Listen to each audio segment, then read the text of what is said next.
गाड़ी पर तो दंड पड़ गया, क्या करूँ मैं? एक काम करता हूँ, भागता हूँ। नहीं, भागना अच्छा नहीं होता। अरे अंकल मैं स्टूडेंट हूँ, मुझे माफ कर दो। तुम्हारे बाबा क्या काम करते हैं? मेरे बाबा किसान है, मुझे पढ़ा लिखा कर बड़े इंसान बनाना चाहते तो हैं। तुम भागे क्यों नहीं? मेरे बाबा ने बोला है ईमानदारी से ही इंसान की पहचान होती है। तुम्हारी ईमानदारी देखकर मैंने तुम्हें माफ कर दिया। शुक्रिया जाओ। भाई।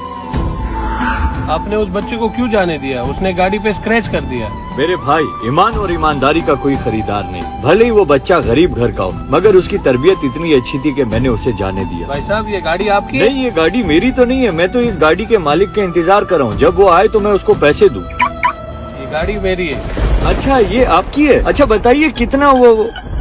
वाकई मेरे भाई, ईमान और ईमानदारी का कोई खरीदार नहीं। इसी के खातिर मैंने आपको माफ किया। अल्लाह की कसम, मेरे नबी का फरमान है, माफ करने से इज्जत घटे तो मुझसे ले लो।